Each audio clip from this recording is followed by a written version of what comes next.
Hi, good morning everyone. අද අපි 2025 R-level seminar එකේ chemistry part එක තමයි start කරන්නේ. හරි. Okay. හරි. ඉතින් අපේ first lesson එක මොකද්ද chemistry related පෙන්නන මුලින් කියන්නේ structure of matter. Okay. So Akif, tell me what is called matter? What is called matter? Yuruka? Sarun? Hurry up. මේ grade 6 අය ගන්න matter කියන්නේ මොකක්ද කියලා? මොකද කියන්නේ? Sarun? What is called matter? Okay, which one is yes and no? Yeah. හරි. matter කියන්නේ මොකද්ද? mass occupy කරන සහ space එකක් තියෙන. mass එකක් තියෙන and space එකක් occupy කරන ඒවට තමයි මොකක්ද කියන්නේ matter කියන්නේ. හරි. එතකොට අපිට මේ අපේ environment එකේ තියෙන කොටස් දෙකකට බෙදන්න පුළුවන් නේද matter and energy. Okay. So energy වලට space එකක් තියෙනවද? නැහැ. energy වලට mass එකක් තියෙනවද? නැහැ. හරි. හැබැයි matter වලට mass එකකුයි space එකකුයි තියෙනවා. හරි. ඉතින් මේ matter අපිට කොටස් දෙකකට බෙදන්න පුළුවන් කොහමද? pure substances and mixtures. ඒතකොට ඊට අමතරව මේ matter වල තියෙන physical nature අනුව අපිට යාලව කොටස් තුනකට divide කරන්න පුළුවන්. මොනවද ඒ? solid and liquid gas. solid liquid gas කියලා. හරි. matter වල physical nature අනුව solid liquid gas විදිහට අපිට divide කරන්න පුළුවන්. හරි. ඒක solid ඇවිල්ලා මොකද වෙන්නේ? tightly packed වෙලා තියෙන්නේ. liquid මොකද tightly packed වෙලා නැහැ ඈතින් ඇදලා තියෙන්නේ. gas කොහමද තියෙන්නේ? ගොඩාරියක් ඈතින් ඇදලා තියෙන්නේ. හරි. ඊට අමතරව අපිට matter වලද අපිට එළගේ chemical nature අනුව divide කරන්න පුළුවන්. pure substances and mixtures කියලා. මොනවද? pure substances and mixtures කියලා. ඒක pure substance අපිට ආපහු divide කරන්න පුළුවන් මොනවද? elements and compounds. හරි elements and compounds විදිහට අපිට divide කරන්න පුළුවන්. ඊට අමතරව mixtures අපිට කොටස් දෙකකට බෙදන්න පුළුවන් මොනවද? homogeneous mixtures and heterogeneous mixtures කියලා. හරි. ඉතින් elements ගත්තාම ඒවා තියෙන එකයි. හරි. iron, oxygen, carbon, nitrogen. ඒවා ඔක්කොම මොනවද?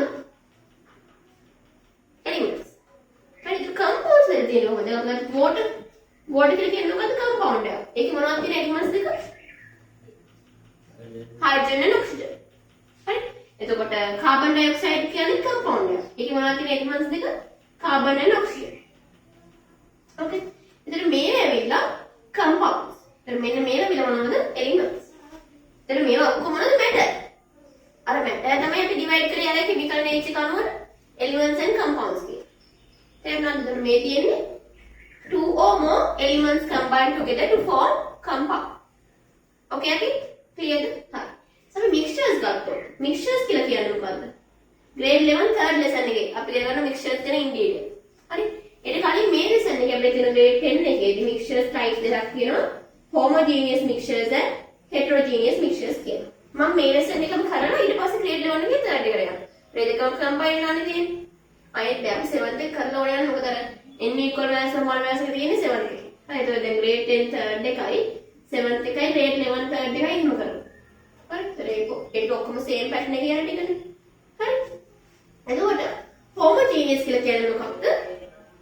මොකද density එක ඊට පස්සේ transparency එක ඒවා ඔක්කොම color එක equally තමයි distribute වෙලා තියෙන්නේ. homogeneous mixture. example එකක් කියන්න සරල. for homogeneous mixture sugar solution. දැන් sugar solution එකේ මොනවද තියෙන්නේ හිරුක? sugar and water. හරි? sugar solution එකේ මොනවද තියෙන්නේ? sugar and water.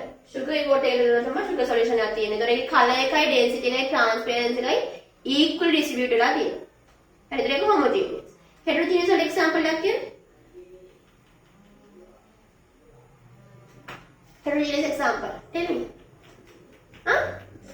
fruit salad. Oh, ඒකේ තව equally distribute වෙලා නැහැ නේද? ඒක තැන්වල තියෙන්නේ. එක එක දේවල්. නේද? හරි. ඒතර ඒක equally distribute වෙලා නැහැ. clear ද? හරි. okay. එතකොට ඒක තමයි heterogeneous. fruit salad, ඊට පස්සේ ice cream, muddy water. හරි. ඒ color එක, transparency, density place to place different. ඔයාලගේ definition නමුත් ඔයාලට ලියන්න පුළුවන් වෙනවා. කටපාඩම් කරන්න එපා. idea එක ඔලුවට ගන්න. හරි. ඒ terms තියෙන්න ඕනේ. තේරුණාද? okay okay. හරි. ඊට පස්සේ ඒකත් okay. ඊට පස්සේ කවුද මේ matter ඇතුලේ මොනවද ඉන්නේ? matter අපි chemical nature කරන කොටස් දෙකකට බෙදුවේ මොනවද?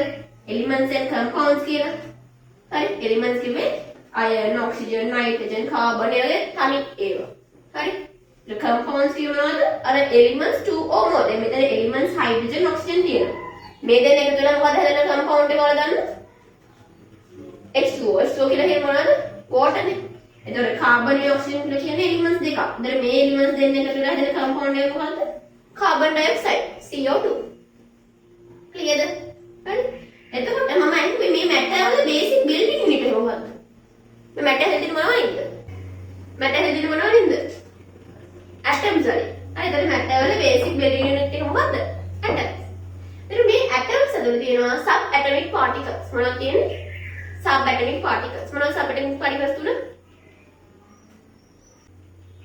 දැන් මම මේ ස්පෙෂලි කියනවා නම වෙලාවක් දෙන්න. ඒක ලියා ගන්න නෝට් ඩවුන් කරන්න. ඒ කියන්නේ ඔක්කොම නෙවෙයි. දැන් රෆ්ලි නෝට් ඩවුන් කරගන්න.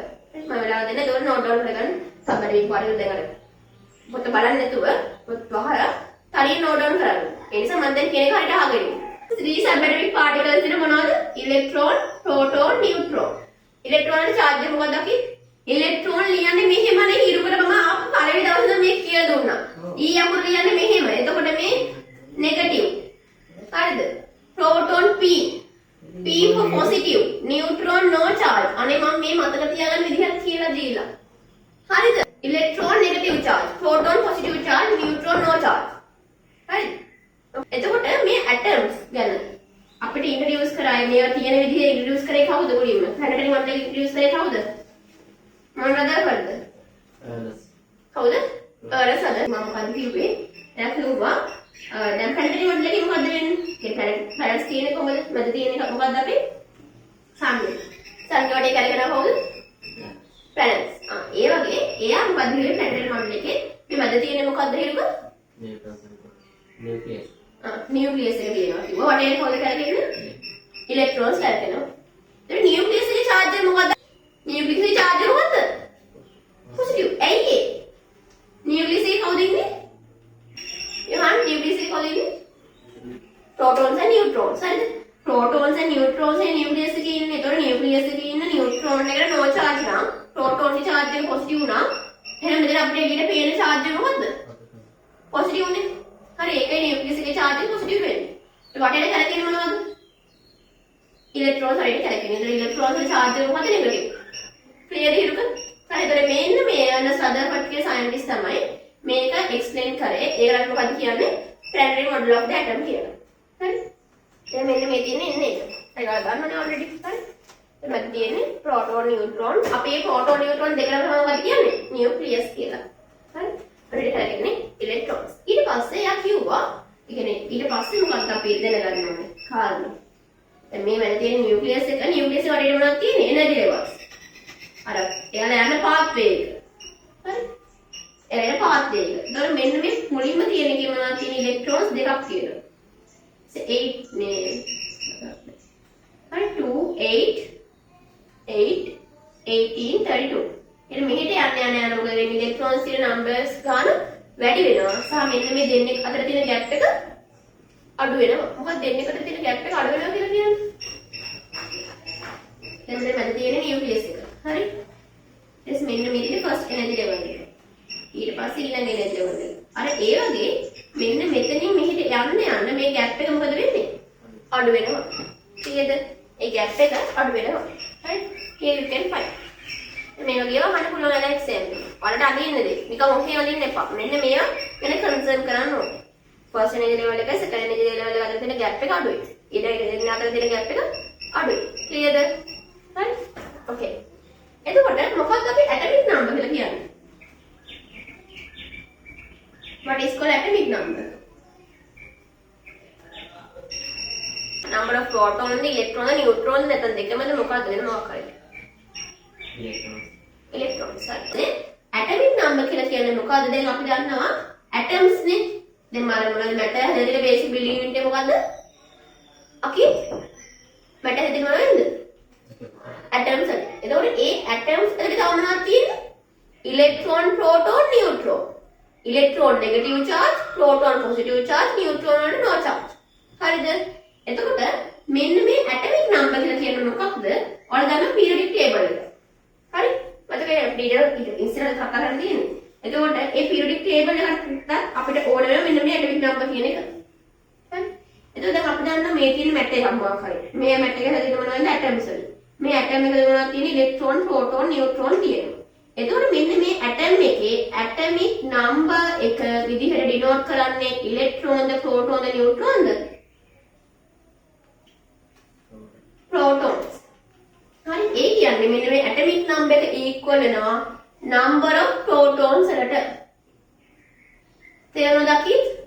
හරි ඇටොමික් නම්බර් එක equal වෙනවා මොනවටද? number of protons වලට. ක්ලියර්ද? එතකොට හිතන්න එක්සැම්පල් එකක් විදිහට මෙතන තියෙනවා සෝඩියම් කියන ඇටම් එක. හරි? එතකොට මේ සෝඩියම් කියන ඇටම් එකේ protons ගාන 11යි. එහෙනම් electrons ගාන 11යි. neutrons ගාන 12යි. හරි එතන මට කියන්න මෙයාගේ ඇටොමික් නම්බර් කීයද? 11. ඇයි ඒ ඇටොමික් නම්බර් එක equal number of protons වලට? හැබැයි ඔයාලා මතක තියාගන්න ඕනේ. දැන් Na+ කියලා තිබ්බොත් මොකද වෙන්නේ? මෙතන පොසිටිව් charge එකක් තියෙනවා. මෙහෙම charge එකක් තිබ්බේ නැති වුණොත්, يعني කෙලින්ම නම් සෝඩියම්, ක්ලෝරින්, ආගන් එහෙම පියෝ විදිහට තිබ්බොත්, ඒ කියන්නේ no any charge. Cl- අර එහෙම මුකුත් charge එකක් නැති වුණොත්. හරි එහෙම මුකුත් charge එකක් නැතුව තිබ්බොත් මේ number of protons equal වෙන මොනවද? number of electrons වලට. තේරෙනවද? clear? තේරෙනවද? මේ අපි ගන්න ඇටම් එකේ positive හරි negative හරි කිසිම charge එකක් නැතුව neutral නම්. neutral නම් මොකටද equal වෙන්නේ? protons ගන්න සමානයි electrons ගන්න. හරිද? දැන් අපි හිතමු අපි Cl- විදිහට තිබ්බොත් මෙතන number of protons equal වෙනවද number of electrons වලට? නෑ. equal වෙන්නේ නෑ. ඇයි? මෙතන negative charge එකක් තියෙනවා. මොකද්ද මේ negative charge එකෙන් තියෙන්නේ? සමගාමී මේ positive charge එකෙන් කියන්නේ කියලා මම කියන්නේ. හරි. ඊට කලින් ඔයාලා දැනගන්න ඕනේ ඇටොමික් නම්බර් එක equal වෙනවා. ඒක neutral නම්, ඒ ඇටම් එක neutral නම් protons ගාන equal වෙන number of electrons වලට. ඒක මතක තියාගන්න ඕනේ. තව ඔයාලා මතක තියාගන්න ඕනේ මොකද? දැන් මේ තියෙන element එකක් නම් මේ උඩ තියෙන්නේ මොකද්ද? ඒ මෙතන තියෙන y නම් ඉතින් නම් මෙතන තියෙන ඇටොමික් නම්බර් එක උඩ තියෙන්නේ මොකද්ද? mass නම්බර් එක. හරි? එතන මේ mass නම්බර් එක ඇවිල්ලා මොකද්ද? number of protons වලයි number of neutrons වලයි addition එක. clearද? mass නම්බර් කියලා කියන්නේ මොකද්ද? protons වලයි neutrons වලයි addition එක. එතන ඇටොමික් නම්බර් එකේ තියෙන මොකද්ද? number of protons. හරි එතන මෙතන charge එකක් නැත්නම් මේ number of protons equal වෙන number of electrons වලට. clearද? හරි. ඊට පස්සේ අපි බලමු electronic configuration. හරි? මොකද දැන් අපි හිතමු electronic configuration කියලා කියන්නේ මොකක්ද කියලා. එනේ electrons තියෙන order. දැන් අපි example එකක් විදිහට ගත්තොත් sodium 11 නේ. sodium 11. දැන් sodium එකට කොහොමද ලියන්න පුළුවන්? 281. ඇයි මතකද ඔයාලට මම මෙතනදී කිව්වා අපිට මේ energy levels වලට දැන් මේ electrons ඉන්න order එකට දාන්න පුළුවන් ප්‍රමාණයක් තියෙනවා. හරි? මේ nucleus එකට පස්සේ තියෙන energy level එකේ අපිට දාන්න පුළුවන් උපරිම electrons ගන්න කීයද? 2යි. ඊළඟේ 8යි. ඊළඟේ 18. ඊළඟේ 32. like that. එහෙම තමයි අපි fill කරන්න පුළුවන්. මෙයාලා ඊට වඩා වැඩි ප්‍රමාණයක් තියාගන්න පුළුවන් දේ energy level එකේ. බෑ. එතකොට level එක 281. එහෙනම් අපිට දාන්න වෙන්නේ.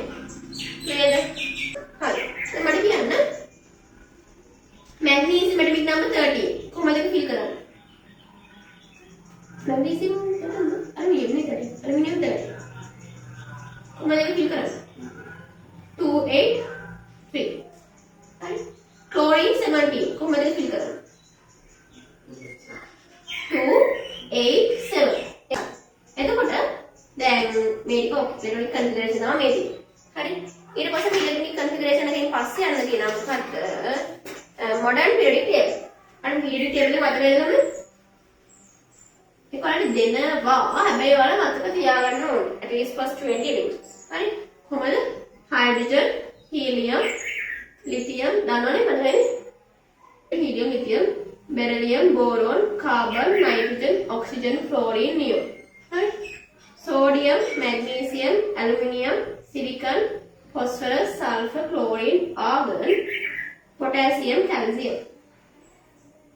Hari? එතන මේක තමයි periodic table එක. හරි? එතන මේ periodic table එකේ ඔයාලගේ පොතේ වැරදිලා තියෙනව නේද? අර groups and periods ටික. ඊළඟට ඔයාලගේ ස්කූල් එකේ පීරියඩ්ස් තියෙනවා පීරියඩ් 8ක් තියෙනවානේ. එතකොට මෙන්න මේ හොරිසොන්ටලි තියෙන මොනවද? පීරියඩ්ස් ගෲප්ද. හොරිසොන්ටලි තියෙන මොනවද? පීරියඩ්ස්. ඩවුන්වර්ඩ් තියෙන මොනවද? groups තියෙනවා. හරි. now how many groups are there? 8. 1 2 3 4 5 6 and 7 here 8. Right? 8 groups තියෙනවා පහළට and horizontally තියෙනවා how many periods? 4 periods. Right? 1 2 3 4. Clear then? Right? then අපි දැන් atomic number එක දාන්න මෙන්න මෙහෙම 1 2 3 4 5 6 7 8 9 10 11 12 13 14 15 16 17 18 19 20. හරි ඔයාලා එක්සෑම් එකේදී ඔයාලා මුලින්ම කරන්න ඕන මොකද්ද මේක ඇඳ ගන්න. ඔයාලා පේපර් බෙදන්න කලින් ඔයාලට රෆ් වර්ක් පේපර් එකක් දෙනවා. හරි ඒතකොට ඒ රෆ් වර්ක් පේපර් එකේ මේක ඇඳ ගන්න. හරි ඒතකොට ටක් ගාලා පේපර් එකේ ක්වෙස්චන්ස් වලට ආන්සර් කරන්න පුළුවන්. මේකයි තාම මොකද්ද? Ionisation energy. ඒකද දැන් මම ඒක දැන් කියලා දෙන්න ඕනේ. හරි. දැන් ඔයාලා මේ පිරියඩ් ටේබල් එක දන්නවනම් ඔයාලා ඇටොමික් නම්බර් එක දන්නවා, මෑස් නම්බර් දන්නවා, ඉලෙක්ට්‍රෝන, ප්‍රෝටෝන, නියුට්‍රෝන ඔක්කොම දන්නවා. හරි. මට දැන් කොලයක් කරලා කියන්න සිලිකන් වල ඉලෙක්ට්‍රෝන්ස් කීයද සහ ඒක අඳින්න පුළුවන්. අඳින හැටි දන්නවනේ. දැන් නියුක්ලියස් එක තියෙනවා. ඒතකොට ඉලෙක්ට්‍රෝන්ස් කීයක් තියෙන්නේ? අන්න ඒක දාලා දෙන්න මට ක්ලෝරින් වල, සිලිකන් වල, නියෝන් වල. හරි? ඔයාලා දාන්නෝනේ එයාගේ ඉලෙක්ට්‍රික් කන්ෆිගරේෂන් එක. ඊට පස්සේ එයාලගේ මොකක්ද? තියෙන විදිහ. නියුක්ලියස් එකේ. ඉතින් වටේ. ඉම කරපුවා පොඩේ. සමහරවිට මෙතෙන් නම් කරපු ටික නෝට් ඩවුන් එකක් දාගන්න ඕනේ. ඒ වාක්‍ය වගේ එපා මට. හරි නිකන් ඔයාලා ඇටොමික් නම්බර්, මෑස් නම්බර්, ඉලෙක්ට්‍රෝන චාර්ජ්, ප්‍රෝටෝන චාර්ජ්, නියුට්‍රෝන චාර්ජ් අර ටික රෆ් වර්ක් හැටට අන්න එහෙම. හරිද? ඔය පිටේ කරා.